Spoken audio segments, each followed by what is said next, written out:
super. Simple et efficace. On y va à la bonne franquette. À la bonne franquette?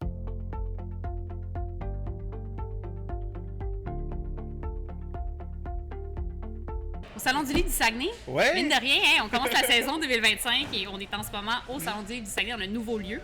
Première fois qu'on fait ça ici. Mais oui, moi, toute mon enfance, c'était au Delta. Puis là, tout d'un coup, place Centre-Ville Jonquière. Mais déjà, là, je trouve que l'équipe du salon a tellement fait un beau travail. Je sais pas si tu es d'accord avec moi, Vraiment. mais c'est magnifique en ce moment ce qu'on vit. Fait que, Tout à fait. c'est le salon des retrouvailles, en fait, le salon du Saguenay. Hein. Le dernier est en Abitibi, Oui. Témiscamingue. Donc, Notre région. voilà. Donc, Puis là, on est chez vous. au mois de mai. Au mois de mai. Puis ça prend 4-5 mois avant qu'on se revoie. Fait que là, le Saguenay, on accueille à Ouais. bras ouverts. Souvent, c'est pour ça que c'est un salon festif. Hein? Ouais. Parce qu'on se retrouve et on a envie de fêter. C'est ça. Mais tous les gens du milieu, les gens qui viennent dans les salons, qui sont habitués, qui aiment ça, être entourés de livres, Ouais. c'est là que la communauté se retrouve Exact. vraiment. Là. On est Vraiment chanceux à Saguenay parce qu'on a vraiment une belle culture littéraire. Les jeunes sont au rendez-vous. Les adultes viennent en grand nombre. Il y a une culture de l'achat aussi. Les gens ont envie comme dans une librairie, de bouquiner puis de repartir avec des livres. Fait que ça, c'est vraiment un travail formidable que le salon a fait depuis plusieurs années, de créer cette Ouais. culture-là. Toi, étant du Saguenay, justement, là, toi, étant de la région, est-ce que ce salon-là veut dire quelque chose de plus pour toi ou tu vois ça différemment? T'sais? Ah non, c'est clair qu'il veut dire quelque chose parce que moi, d'abord, c'est ma découverte de la littérature est vraiment passée par le Salon du Livre. Quand j'étais en secondaire 3, je me rappelle, j'étais au nord du Lac-Saint-Jean dans une école privée. Et puis, l'école, on faisait une sortie scolaire. Puis, je me rappelle que même, je me rappelle plus qu'est-ce que j'avais fait, mais j'étais en punition, je pense. J'avais pas le droit de sortir, tout ça. Puis, il y avait un prof qui voulait absolument que je vienne au Salon du Livre. Fait qu'il avait comme menti, ou en tout cas, il avait signé à la place de ma famille d'accueil pour que je puisse faire la sortie scolaire parce qu'il trouvait ça. Il savait que j'étais un grand écrivain, mais en fait, que j'écrivais beaucoup. Puis, j'étais passionné par les livres. Fait qu'il voulait que je vienne au Salon du Livre. Donc, quand je suis venu au Delta, j'ai vu, en fait, c'est vraiment la quantité de livres différents, les gens qui se massaient autour de certains auteurs, d'avoir vraiment quelque chose de festif par rapport aux livres, ça m'a tout de suite marqué. Puis je me rappelle que l'année suivante, je suis déménagé à Saguenay. Puis vraiment, une de mes premières activités que j'ai faites, c'est vraiment d'être bénévole au Salon du Livre. J'ai écrit sur le site du Salon du Livre, puis je me suis inscrit tout de suite pour devenir bénévole parce que j'avais envie de faire partie de ça. J'étais parti de mon coin à Jonquière, super loin, d'Arvida. Je pense que c'était comme 1 heure de vélo. J'étais parti en vélo pour venir être bénévole au salon parce que je voulais vraiment faire partie de l'organisation. Oh, mais c'est trop cute. Donc, T'étais ado? J'étais ado, j'étais secondaire 5. Oh là là. Ouais. Puis c'était quelque chose d'un peu, c'était un rêve là, d'être dans le Salon du Livre. Puis j'étais tellement curieux, même à la limite gossant. Là. Des fois, dans les salons du livre, on en voit là, des gens qui viennent nous rencontrer, puis ils veulent des informations. Puis là, moi, j'étais toujours à l'affût de comprendre comment ça fonctionnait. Puis l'anecdote que je raconte tout le temps avec Jonathan Reynolds, la zone Frousse, qui est ici depuis très longtemps aussi. Jonathan, il m'avait offert un biscuit à un moment donné parce que j'étais c'est drôle, hein? Mais Un biscuit de toutes les choses. J'étais dans un kiosque, je remplaçais sur l'heure du midi, puis j'ai fraternisé avec Jonathan. Il m'a offert un biscuit, on s'est mis à jaser, puis il m'a donné plein de trucs. Tu sais, Jonathan, très, très généreux. Puis ça a fait qu'à la fin du Salon du Livre, je lui ai remis un texte parce que je voulais avoir son avis. Jonathan l'avait mis dans ses poches en se disant un petit jeune de 16 ans. Puis finalement, le lendemain, il l'avait lu. Puis juste avant de finir le salon, il m'avait dit « Kevin, il ne faut jamais que tu arrêtes d'écrire. T'es vraiment, t'as une plume, donc continue. » Puis il m'avait vraiment encouragé.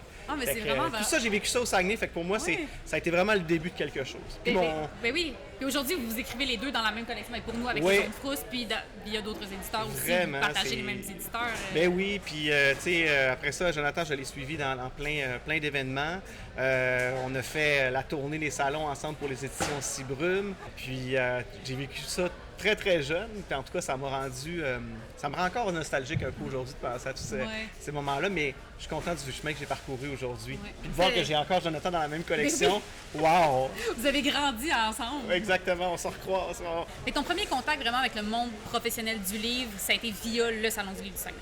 Via le Salon du Livre du Saguenay. Puis via aussi, dans le fond, à l'époque, les éditions Zélé s'occupaient de Benjamin. Je pense que c'est le diffuseur. Oui, on avait un diffuseur qui n'existe plus, là, mais je sais que les éditions Zélé, puis pour ne pas dire Carol, s'occupaient des kiosques de Benjamin, donc qui étaient vraiment des très grands kiosques. Et puis c'était fou, là, parce qu'au Salon du Livre de Québec et de Montréal. C'était d'énormes kiosques. Donc, il y avait toujours besoin d'employés. Moi, je me rappelle que Benjamin, via les ailés, via Karen, avait fait une demande sur les réseaux sociaux pour savoir s'il y avait des gens qui voulaient travailler au Salon du livre de Québec pour Benjamin. Okay. Puis moi, j'étais parti de Saguenay, j'avais manqué des cours du cégep pour m'en aller travailler chez Benjamin parce que je voulais continuer à être en contact avec Karen. Au Salon du livre de Québec. Oui, c'est ça. Mais tu avais déjà travaillé pour Karen au kiosque des ailés avant? Non, je l'avais déjà croisé plusieurs fois. Okay. J'avais travaillé pour les Six Brumes. Les Six Brumes, je le faisais bénévolement. Okay. Mais là, Karen offrait bien sûr une compensation pour le déplacement et tout ça. Donc, fait que je suis allé à Québec. Puis là, à Québec, je me suis mis de chum avec tous les bénévoles qui étaient là, les autres employés. Il y avait des madames, des messieurs, des gens de tous les âges. Puis Karen m'a vu aller, puis elle a fait « Mais on sait qui, ce jeune-là de 20 ans qui a du charisme, qui est gentil, qui a du plaisir? » Puis je pense que c'est à partir de ce moment-là où les ailés se sont dit qu'ils voulaient peut-être m'avoir dans l'équipe. Parce que j'avais essayé quelques fois de soumettre des manuscrits aux ailés, je pense 2 ou 3 manuscrits, puis j'avais été refusé. Okay. Les manuscrits n'étaient pas vraiment aboutis. Puis Karen m'avait dit « Écoute, t'es tellement bon avec les enfants. Je te vois aller avec... bon, à l'époque, il y avait toutes sortes de fans de séries jeunesse. Puis je pense que tu serais mieux de t'orienter vraiment sur le jeunesse. Puis les éditions Zélé, on s'en va là, vers juste du jeunesse. À l'époque, il y avait encore... À ce moment-là, on était vraiment dans... On cherchait encore, je pense, comme n'importe quelle maison d'édition, avant de trouver sa niche. On ne sait pas toujours exactement qu'est-ce qu'on veut publier, puis on s'est vraiment spécialisé dans la jeunesse. Mais au moment où toi, t'envoyais tes manuscrits au début, là, fait que là, on parle peut-être des années 2008, 2009? Ah non, plus tard que ça, 2011, 2012. 2012, OK. 2011-2012. Moi, j'ai commencé à publier en 2013. Fait que il y avait encore la petite série qui s'appelait la série Obscure, avec un Z désolé. C'est des petites novellas, là. C'est dans ça que j'essayais de publier, mais c'était des novellas pour adultes. Puis c'est ça, les ailés étaient en train vraiment d'abandonner ces collections-là pour se concentrer exclusivement sur la jeunesse. Donc, fait que moi, je me suis creusé la tête. J'ai fait comme, OK, là, Karen me demande de lui soumettre quelque chose. Amy, même affaire. Là, ils étaient ensemble, puis ils étaient comme, on te veut dans l'équipe, mais on sait pas trop ce qu'il faut que tu nous soumettes quelque chose qui fonctionne avec notre ligne éditoriale. Fait que moi, je me rappelle qu'à ce moment-là, je jouais dans un grand spectacle à Saguenay qui s'appelle La fabuleuse histoire d'un royaume. C'est un spectacle où c'était comme mon loisir culturel, si tu veux. Fait que dans le spectacle, il y avait une petite fille qui jouait une princesse. Puis, tu sais, La fabuleuse, c'est super gros. Fait que elle avait une vraie robe de princesse. Elle avait une maquilleuse qui s'occupait d'elle, une coiffeuse qui s'occupait de ses cheveux. Tu sais, je me rappelle qu'elle avait un cheval blanc sur scène. Un vrai de vrai cheval. OK, vraiment une grosse production théâtrale. Imagine, t'as 7 ans, puis tu joues une princesse sur un cheval blanc. Là, j'étais là, mon Dieu, c'est incroyable. Fait que je me suis dit, OK, il faut que je raconte l'histoire du point de vue de cette petite fille-là qui devient une princesse durant l'été. Donc, c'est comme ça que j'ai publié mon premier livre qui s'appelait à l'époque Je ne suis pas une princesse. Puis là, tranquillement, on l'a changé pour la série Fabuleux, La princesse, c'est moi. Puis c'est devenu mon premier livre avec les ailés. Et tout de suite après, Amy, je venais à peine là, de publier en mars Fabuleux, le premier Fabuleux, que Amy, une place qui s'est libérée dans la collection Zone Frousse. Elle m'a dit, Kevin, je pense que j'aimerais vraiment ça que tu sois dans la zone frousse. Je pense que tu serais bon dans la zone frousse, tu es bon dans les écoles. Ça fit avec la vibe de l'équipe. À ce moment-là, il y avait Marie-Lou Addison, Jonathan, Amy. Puis je pense qu'elle voulait que je sois cette 4e personne avec eux. Fait que j'ai eu un mois pour écrire... un roman de presque 10 000 mots quand même pour les deux. Tu n'avais jamais écrit d'horreur avant? Non. C'est devenu La sorcière calcinée, qui est encore aujourd'hui un de mes plus grands vendeurs, si je calcule tous les... Puis c'est encore celui dont on me parle beaucoup parce que les jeunes ont beaucoup aimé celui-là. Penses-tu que travailler sous pression, ça t'a lancé plus... Si tu avais eu plus de temps, mettons, pour penser à ton manuscrit vraiment d'être mitigé sur le scénario, penses-tu que ça aurait été différent comme expérience? Ou tu penses qu'inévitablement, tu aurais peut-être penché un peu plus vers l'épouvante à un moment donné ou un autre? Je pense pas que j'aurais penché vers l'épouvante, mais j'en faisais déjà un peu. Comme je te dis, j'essayais de publier dans la collection Obscure. J'en avais pas fait jeunesse, mais c'est sûr que quand on me l'a offert, c'était comme une opportunité, je pouvais pas dire non. À ce moment-là, la collection Zone Frousse, c'était la collection qui se vendait le mieux aux ailés, qui avait quand même une belle popularité. Fait que, puis, tu sais, en fait, je me suis dit, je me suis pas creusé la tête, je suis allé piger dans l'histoire qui me faisait le plus peur quand j'étais au primaire. Puis c'était une légende pour se raconter autour d'un feu quand j'étais dans un camp de vacances. Fait que j'ai repris cette légende-là, puis je l'ai améliorée. J'ai trouvé des personnages qui vivent la légende. Puis c'est comme ça que j'ai fait mon premier livre, Zone Frousse. Puis après ça, Amy en voulait toujours un suivant à cette époque-là. C'était vraiment 4 auteurs qui publiaient à chaque année un Zone Frousse. Donc ça m'a engagé pendant 4 ans. J'ai publié 4 livres 2 livres par année aux ailés, donc 6 livres en tout. Là, fait que, je ne sais plus compter, je pense que ça fait plus 8, mais en tout cas... on ne dira pas ces mathématiques, là, on n'est pas... Ça a parti de ma carrière d'écrivain, j'étais vraiment content. Tu sais, tu as eu plusieurs types de relations différentes avec les études. Tu as travaillé dans les kiosques, tu as publié des livres, mais tu as aussi fait du matériel pédagogique aussi, parce que tu as un bac en enseignement. J'ai un bac en enseignement du français au secondaire. Puis au début, c'est ça, quand les ailés faisaient déjà des fiches pédagogiques, Jonathan en faisait beaucoup. J'ai comme repris le flambeau des fiches pédagogiques. J'ai même créé avec les ailés ce qu'on appelle la classe Z, là, où c'est juste une page où on rassemble tous les documents pédagogiques. J'avais essayé de faire des dictées différentes, les documents que je les bonifiais avec vraiment du contenu de la progression des apprentissages.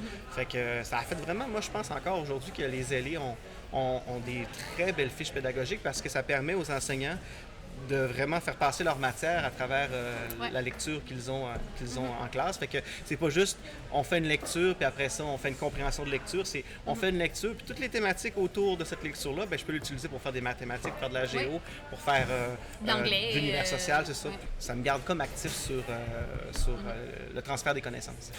Puis, mettons qu'on va dans quelque chose d'un peu plus récent, parce que là, on parle beaucoup de tes débuts, des premières rencontres, des débuts dans le milieu.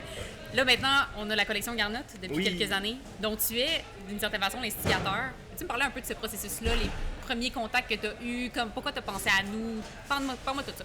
Ben oui, en fait, la collection Garnotte, c'est vraiment issu de plusieurs années de rencontres. En fait, la même bibliothécaire de Ville de Saguenay. Ici, à Saguenay, on a les bibliothèques publiques comme dans toutes les villes. Et puis, il y a de la médiation culturelle. Il y a une médiatrice culturelle qui à toutes les fois que je la rencontrais, elle me disait « Kevin, pars-toi une collection de livres qui a des skidoo puis des 4 roues dessus. » Toutes les fois que j'ai des élèves qui viennent me demander ces livres-là, j'ai rien à leur proposer. Tu sais. Il y a la biographie de Joseph Armand Bombardier, pas super intéressant pour un enfant du primaire. T'as pas d'image dedans. T'as peut-être les images des premiers skidoo, mais c'est pas bon. C'est pas intéressant, mais ça me trottait en tête parce que ça fait vraiment partie de la réalité des jeunes d'ici d'avoir ces moteurs-là près d'eux. Là, puis peut-être qu'on peut imaginer des élèves de Montréal qui trouvent ça tellement lointain, mais la réalité, c'est que le Québec, c'est la région métropolitaine, mais tu as 4 millions, 5 millions de personnes qui habitent dans les régions périphériques. La Côte-Nord, la Gaspésie, l'Abitibi-Témiscamingue, le Saguenay-Lac-Saint-Jean, le Bas-Saint-Laurent, à la limite, même le centre du Québec. Donc, ces endroits-là qui sont très vastes et très grands, les activités de pêche, de chasse sont pratiquées.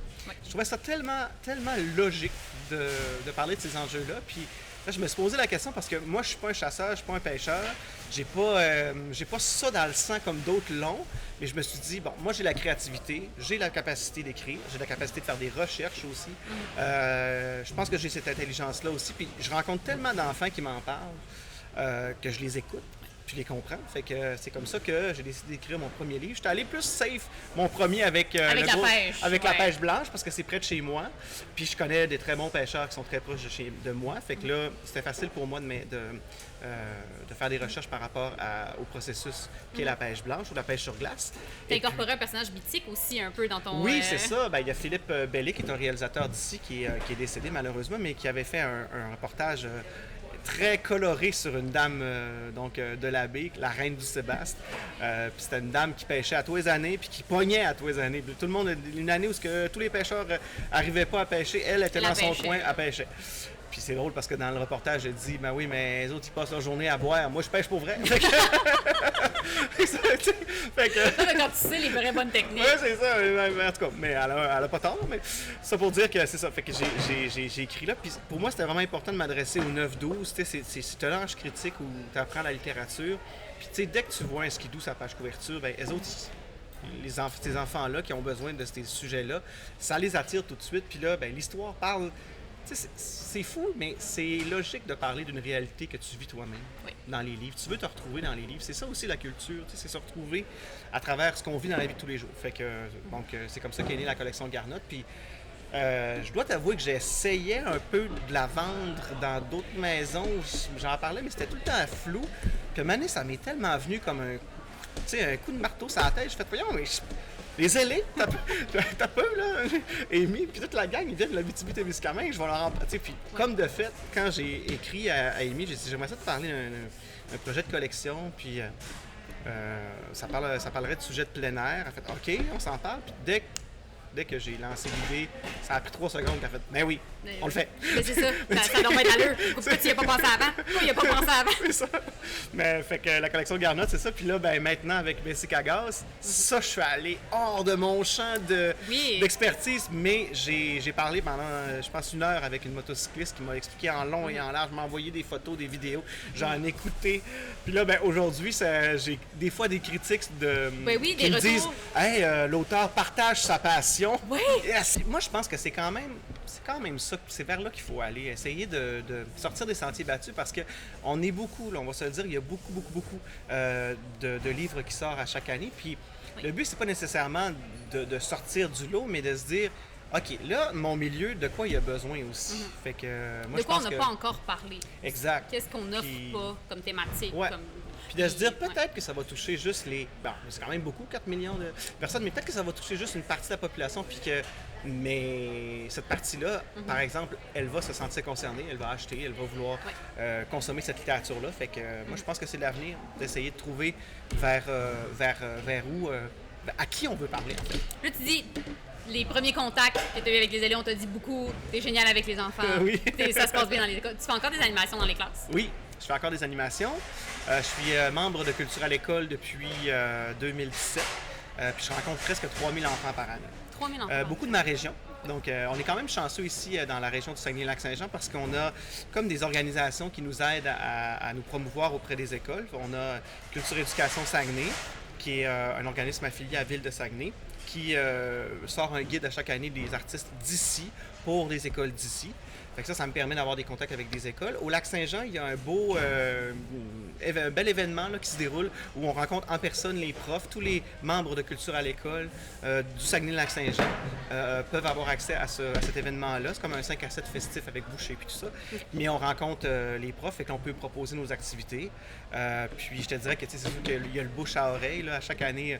Moi, je suis très drôle en animation. J'essaie vraiment de faire rire les enfants. Des fois, je suis comme un one-man show. J'oublie un peu des fois de parler de littérature. Je vais vraiment parler de créativité, en fait. Fait que je commence par me décrire, moi, comment j'ai commencé à écrire des livres, mais j'essaie toujours de ramener l'idée de on peut le faire même si je sais pas moi, on a des jugements ou on n'est pas comme les autres. Des fois, on peut avoir de la créativité dans des moments inopportuns, comme je raconte tout le temps dans mes animations que quand j'étais petit, j'imaginais des chansons sur le bord de la fenêtre de la voiture parce qu'il y avait de la pluie dehors. Puis là, j'imaginais un vidéoclip.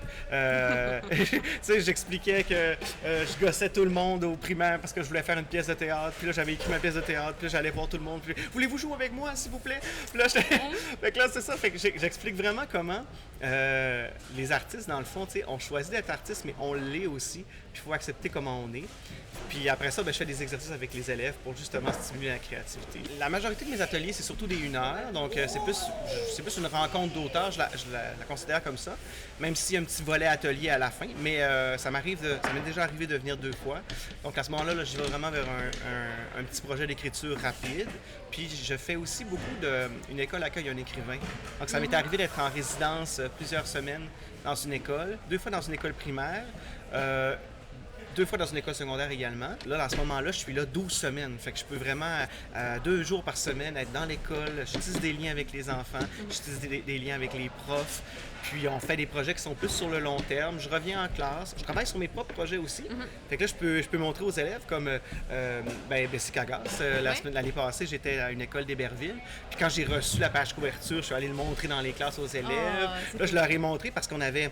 Bessic à gaz, il y avait comme Rig, qui est très, très, très bon, donc qui a fait la page couverture. Il y avait comme un petit défaut, c'est que la moto était comme plus en hauteur. Puis là, c'est comme si elle allait s'envoler dans le ciel, fait que ça fonctionnait comme si pas. Elle n'arrivait pas à descendre du jump quand on allait vers... Le jump était trop haut. Ouais, OK. Alors qu'un terrain de motocross, c'est vraiment un terrain plat avec quelques buts. Okay. Fait que c'était plus ça que j'avais besoin, mais là, j'allais montrer aux élèves, montrer la différence, comment on travaille. Des fois, il y a des erreurs qui se font, mais c'est pas grave. On les corrige, puis c'est super intéressant quand je fais ça. Bien, ça va aussi avec l'image de couverture, de comme toi, en tant qu'auteur d'un contexte de motocross que tu connaissais pas, tu es allé t'informer, tu es allé voir de quoi ça avait l'air d'aller chercher les informations, mais c'est la même chose au niveau de l'illustrateur. J'ai jamais vu Rig sur une motocross, mais je veux dire, Rig aussi vient du Saguenay-Lac-Saint-Jean en plus, donc peut-être qu'il a été plus confronté, disons, à cet univers-là aussi, mais de savoir exactement comment qu'une moto va retomber puis comment l'illustrer aussi, c'est quand même quelque chose, c'est un défi. Ben oui, puis de mettre en action, c'était vraiment chouette. En fait, ça, tu vois, c'est une grande liberté qu'on a avec les éditions Zélé. Là, je vais lancer des fleurs à Amy là-dessus, mais à toi aussi, puis à toute l'équipe des éditions Zélé, c'est qu'on travaille vraiment en collaboration. Puis ça, je trouve ça, c'est pour ça que je reste ici depuis très longtemps, c'est que c'est toujours revenir à la maison quand j'écris avec les Zélé. Amy, toujours compréhensive, Dominique aussi. Ils savent comment j'écris, ils savent comment, vers où je veux aller, ils savent que ça va donner des bons résultats, ils me font confiance. Il y a comme une confiance mutuelle. Puis c'est ça, en fait, une relation avec un éditeur. C'est vraiment d'avoir une confiance, puis de créer quelque chose ensemble. De ne pas juste dire on sort un projet parce qu'on veut le vendre puis parce que c'est ça le marché. T'sais. Les Zélé, c'est le fun parce qu'ils sortent pas beaucoup de livres par année, mais chacun des livres, je pense qu'ils prennent soin du processus avec les auteurs. Fait que moi, je trouve que c'est vraiment une belle maison pour la relation que j'entretiens. C'est ça, les éditions Zélé, c'est tellement sur du long terme que là, c'est quasiment pour moi une autre relation qui est presque de l'ordre de la famille. Là. Bien, parce que mine de rien, je veux dire, on a encore les fabuleux dans les salons du Saguenay. On les ramène à chaque année parce qu'il y a encore des gens qui voient fabuleux. Mais ça fait 13 ans!